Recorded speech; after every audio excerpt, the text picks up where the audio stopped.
Bom dia, boa tarde, boa noite. Vamos continuar então com a nossa resenha, parte 8 dessa vez. Continuando aqui o texto então, temos o tópico Clearing Houses formais na Suméria do terceiro milênio? Interrogação. Chegamos a seguir alguns textos muito interessantes de Uma, que data do período Ur III. Essas tabuinhas referem-se a uma organização chamada Bala, que coletava e desembolsava para comerciantes mercadorias como prata, alimentos, grãos e materiais de construção. Halo, 1960. Nota-se que os bancos e armazéns de espécies que facilitaram a extinção de dívidas em Amsterdã e Veneza do século XVII eram chamados de giro, do latim giros, grego giros, anel, giron, etc. Ver William, 1986. A antiga Suméria e o antigo Império do Egito estavam, é claro, familiarizados com o uso de equivalências quantitativas, Polanyi, 1981, ou preços contábeis, Lambert, 1963, páginas 81 e 84. Concluindo, observemos uma inscrição grega muito interessante do V século a.C. da ilha de Tassos, centro de produção de vinho. A inscrição diz: ninguém deve comprar suco de uva ou vinho nas vinhas antes do primeiro dia do mês chamado Pliniterium. Osborne, 1977. Esse regulamento aponta para o mercado a prazo no vinho, mas, como Osborne, em 87, adverte apropriadamente, pode ser uma medida contra uma forma encoberta de usura, Em ligação com a possível existência de mercados a prazo na Grécia, deve também ser feita menção ao relatório de Aristóteles na Política, que, em cerca de 600 a.C., o filósofo Tales, fazendo uso da sua perícia meteorológica, previu uma abundante colheita de azeitonas e, consequentemente, arrecadou um pouco de dinheiro enquanto ainda estava no verão e pagou depósitos, arrabonas, de Adonai, em todas as prensas de azeitona de Mileto e Quios. Quando chegou o momento apropriado, ele os contratou nesses próprios termos e obteve um grande lucro. Escravidão contratual. Os mercados de crédito do mundo antigo tornaram-se mais eficientes através da escravatura contratual. De modo geral, o indivíduo tinha o direito de penhorar a si mesmo ou a um membro da família como garantia de um empréstimo. Em caso de inadimplência, o penhorista era legalmente obrigado a entrar na casa do credor e atendê-lo. Assim, no Código Gortin de Creta, geralmente datado pelos estudiosos como sendo do século V a.C., um catequemenos é um indivíduo que penhorou seu corpo como garantia de uma dívida. Um devedor inadimplente entregue em servidão ao seu credor é chamado nekikamenos. As leis de Draco em Atenas de cerca de 620 a.C. reconheceram a escravidão por dívida e esse reconhecimento persistiu até a época de Solon e talvez também em tempos posteriores. Para Roma, observe o contrato do Nexum, vinculação que floresceu nos séculos V e IV a.C., até ser abolido em 326 a.C. A evidência do Oriente Próximo é ampla. No período Ur III, a filha e esposa de um homem foram presas e colocadas para trabalhar como tecelãs quando ele não conseguiu devolver 2 bois.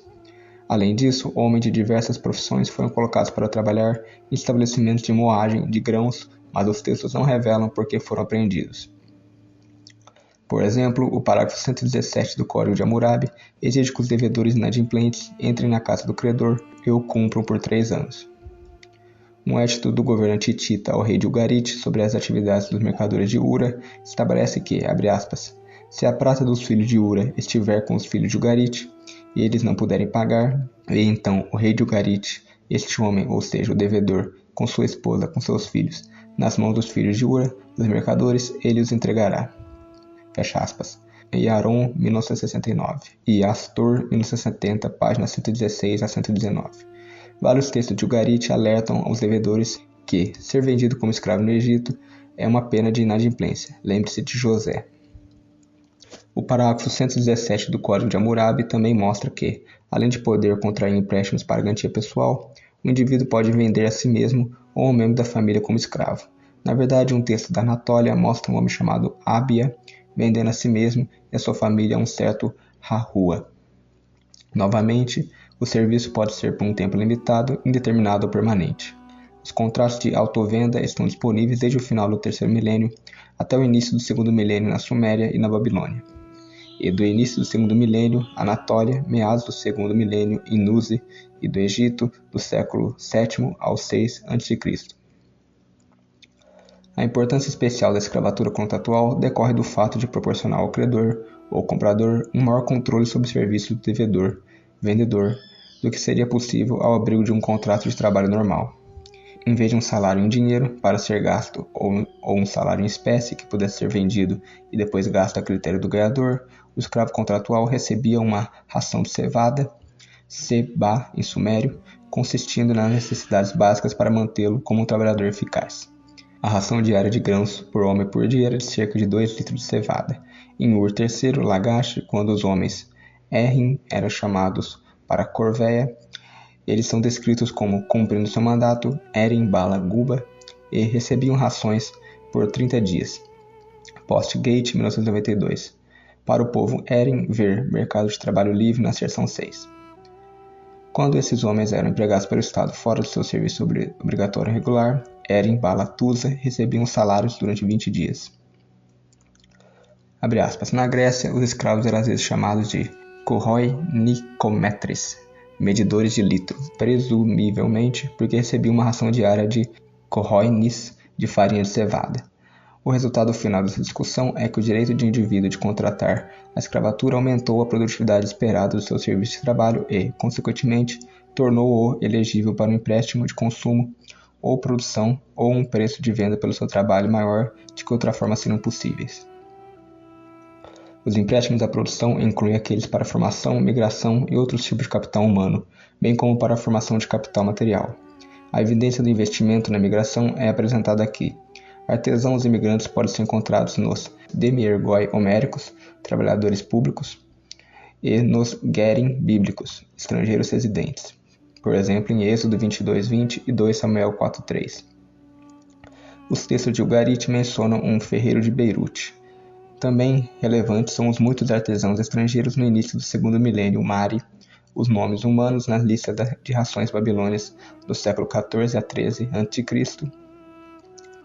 os asiáticos que, no início do segundo milênio, viviam em Kahun, uma cidade de trabalhadores das pirâmides no Fayum. Os habilidosos levantinos que trabalharam no estaleiro egípcio perto de Mênfis, em meados do segundo milênio e, no século 7 a.C., cuidaram dos vinhedos em Gematem, na Alta Núbia.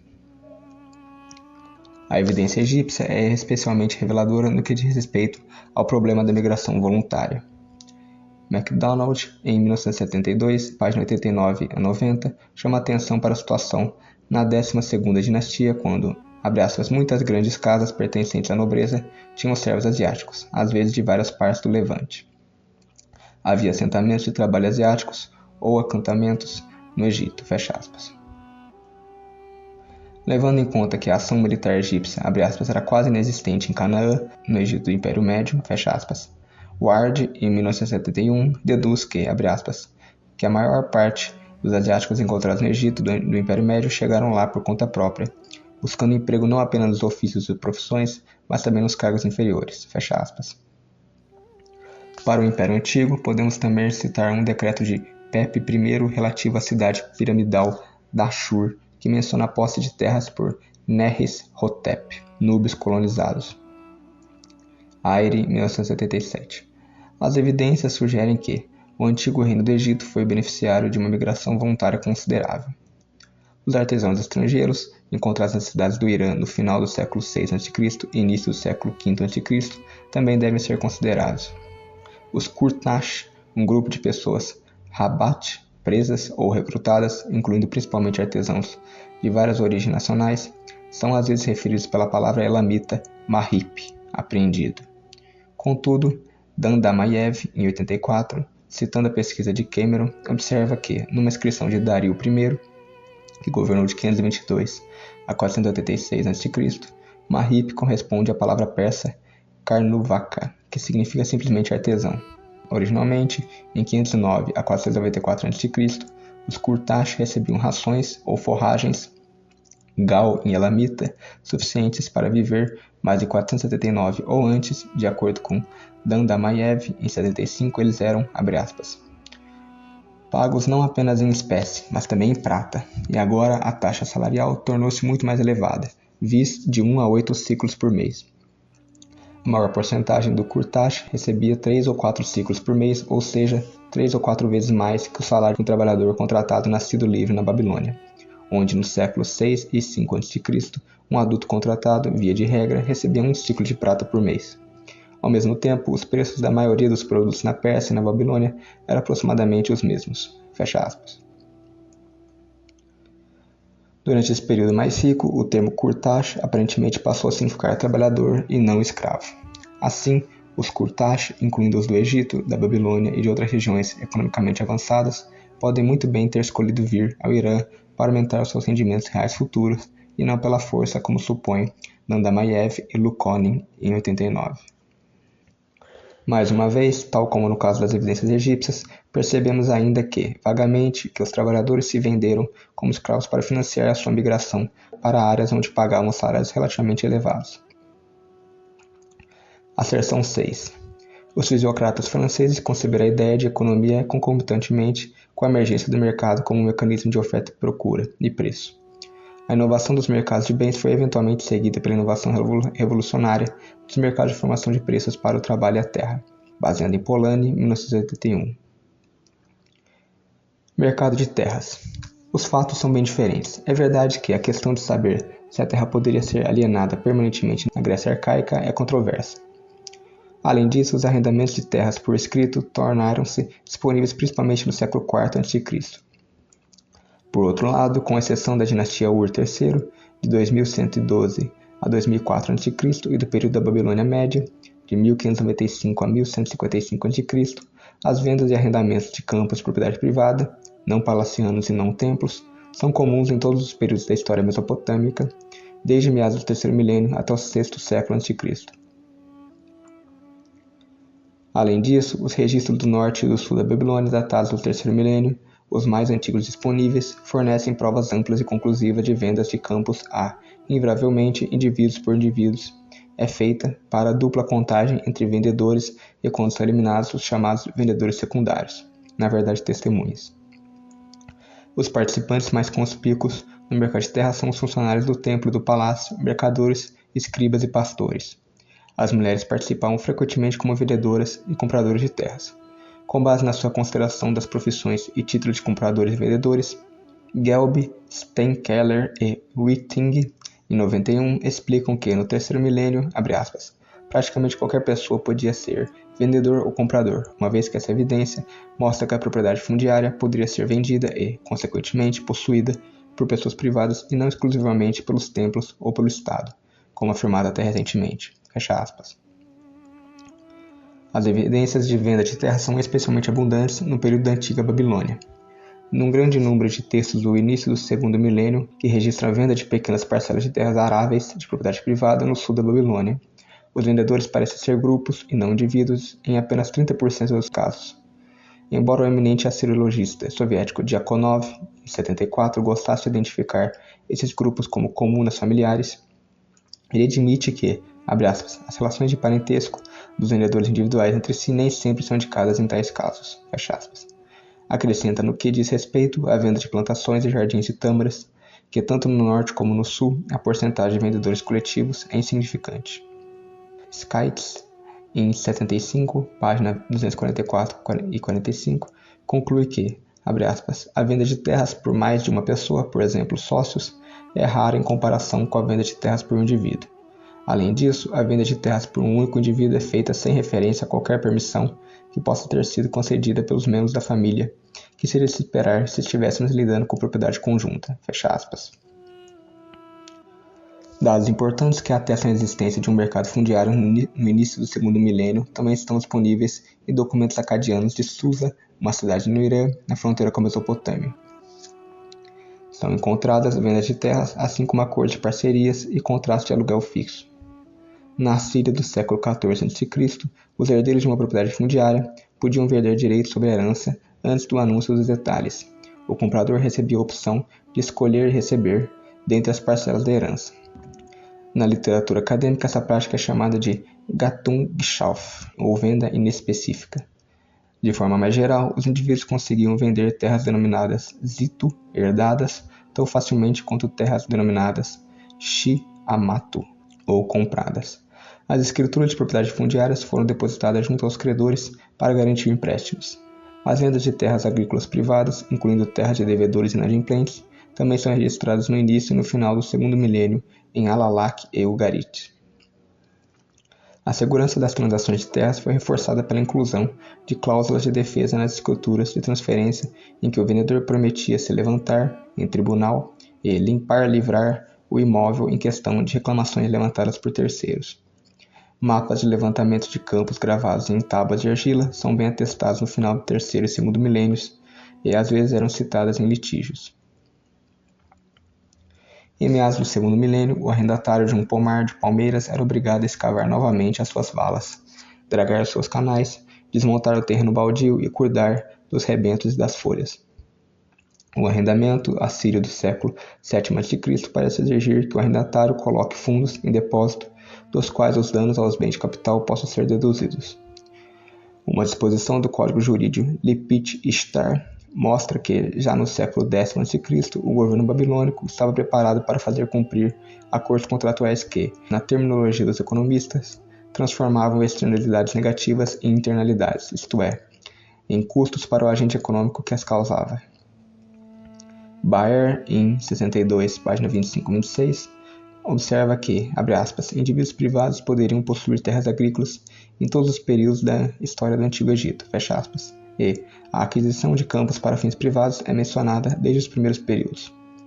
A sugestão de Eyre, em 87, de que eles são uma classe de pessoas que possuem terras reais em troca da prestação de serviço militar é contrariada pela evidência de que as suas parcelas eram alienáveis e o pagamento de dinheiro ou impostos sobre colheitas diretamente ao Tesouro Real.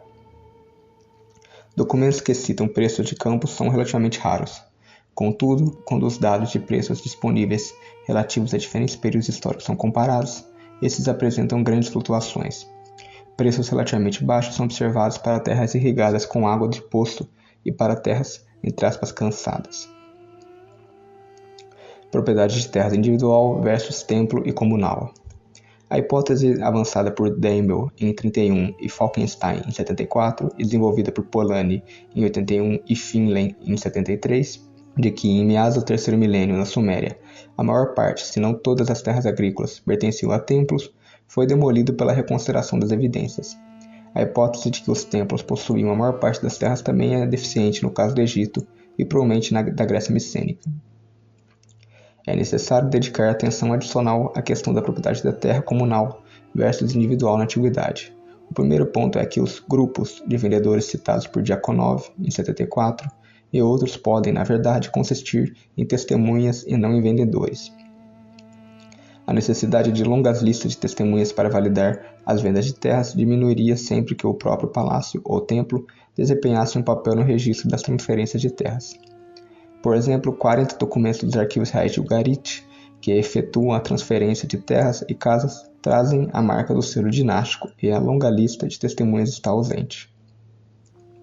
A venda de terras registradas, encontradas no sul da Mesopotâmia, bastante difíceis de interpretar, no século XVII a XVI a.C., foram feitas de acordo com Edsard, em 67, abre aspas, na maior parte, não por indivíduos, mas por famílias ou clãs, fecha aspas. Mas no período Ur III, politicamente centralizado, não encontramos vendedores múltiplos. Não há venda de campos, mas predominam vendedores individuais para pomares, casas e bens móveis. Gelby, Steinkeller e Whiting, 1991, página 16 e 17. Os contratos de venda privada no início do segundo milênio de Mari mostram que o juiz, ou governador provincial, Shapitum, recebia um pagamento, provavelmente uma taxa de registro. Textos babilônicos do V século a.C., na verdade, referem-se a um registro de imóveis Kalamari ou Karamari, mantido pelo rei.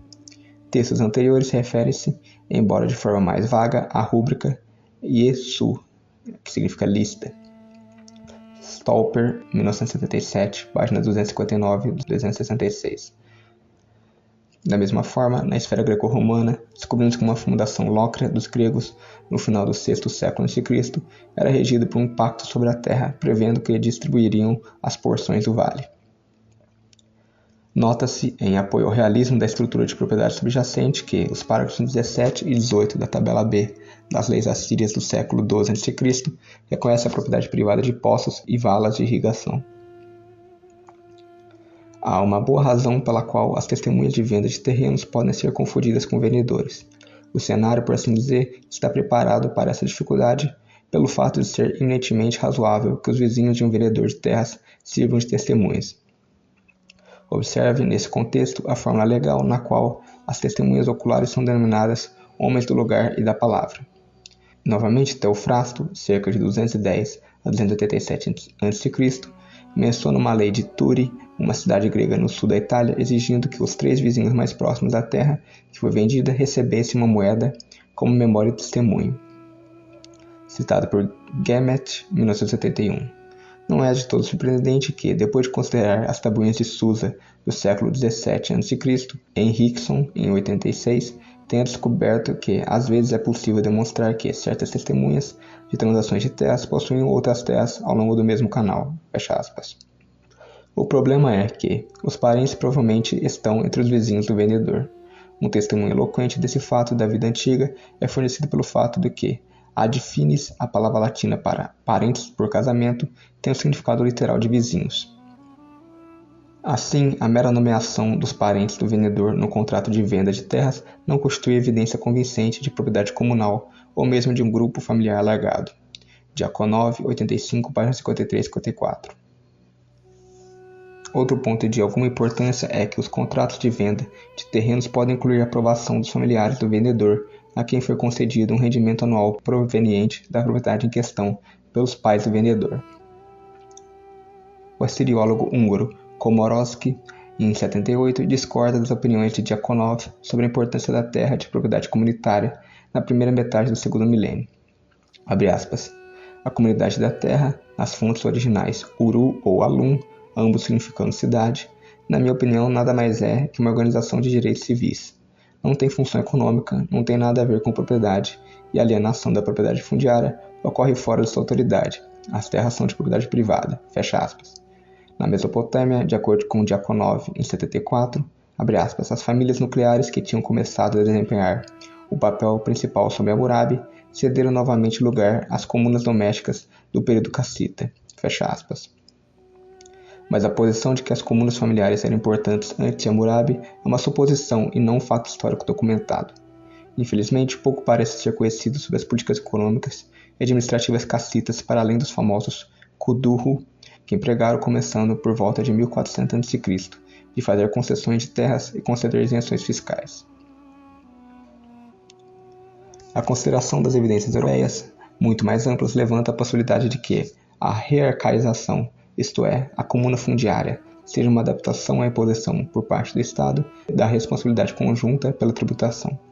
Normalmente, o Estado escolhe esse modo de tributação para economizar nos custos de monitorização dos rendimentos individuais.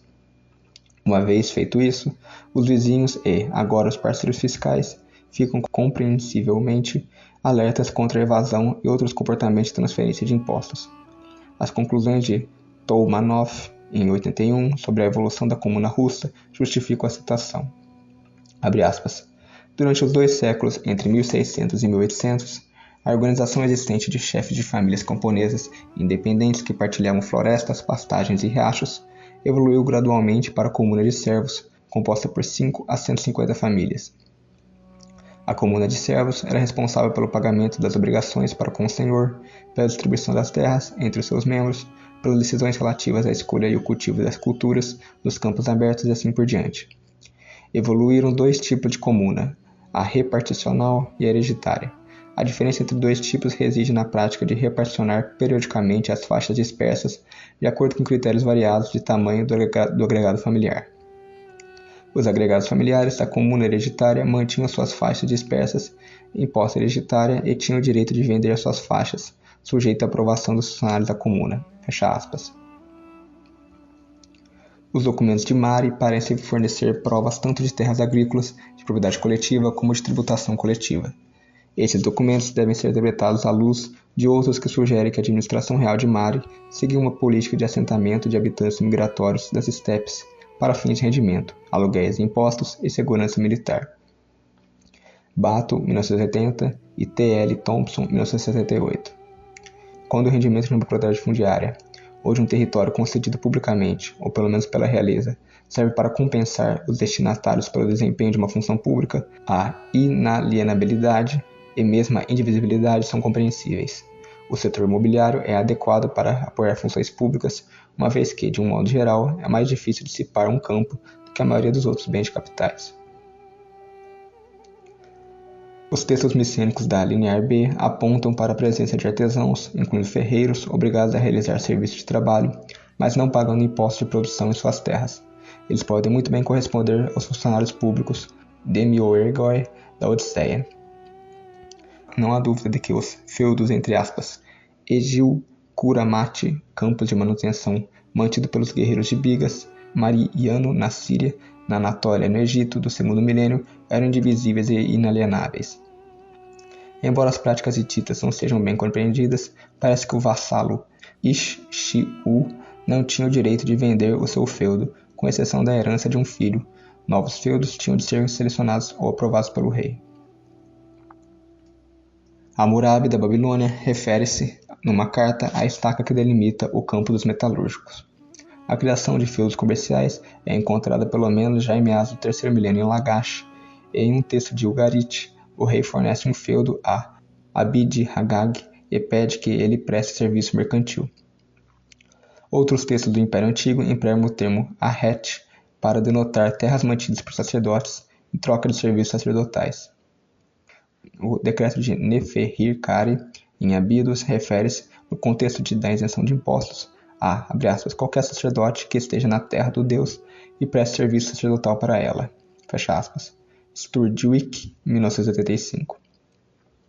Da mesma forma, os sacerdotes levitas da Bíblia não foram autorizados a vender os campos que lhe foram concedidos em torno das 48 cidades levíticas, abre aspas, no meio da possessão dos filhos de Israel, fecha aspas. Levítico 25:34, Números 35, versículo 1 a 8 e Josué 21, 1:42. Outro ponto importante na avaliação do realismo das reivindicações em nome de terras comunais é que, especialmente nas sociedades pré-industriais, uma preferência, estatisticamente falando, pelas vendas intrafamiliares de terras é compreensível, mesmo na ausência de leis ou costumes que desaprovam a alienação. As vendas dentro dos limites da família podem apenas refletir a proximidade residencial, ou, mais importante, o processo através do qual a propriedade conjunta, anteriormente criada por herança ou casamento, é dissolvida e transformada em propriedade individual. 3 irmãos são mostrados comprando a parte do quarto na propriedade da família em um tablete de Ugarit. O parágrafo 1 da tableta B das leis assírias do século XII a.C. também regulamenta a herança conjunta, mas aqui a divisão é feita por ordem de nascimento, não por compra. Os textos egípcios da primeira metade do primeiro milênio também atestam a divisão de heranças conjuntas através de pagamentos paralelos, e Robson, em 1975, página 224 a 225, apresenta uma série de exemplos extraídos do Egito romano. Mas a proximidade e a propriedade conjunta não oferecem uma explicação completa da razão pela qual as vendas intrafamiliares de terras e outras transações, incluindo empréstimos, ocorrem com mais frequência do que seria de se esperar com base apenas no acaso. A adição do motivo altruísta ao cálculo da tomada de decisão melhora, mas ainda não completa o quadro. Deve-se também levar em conta o fato implícito de que, no estudo de Marcos, de que o comércio com membros da própria família serve para reduzir, talvez significativamente, os custos de transação. Bom, então é isso. Acabamos então a nossa parte 8. Obrigado a todos que assistiram. Até mais.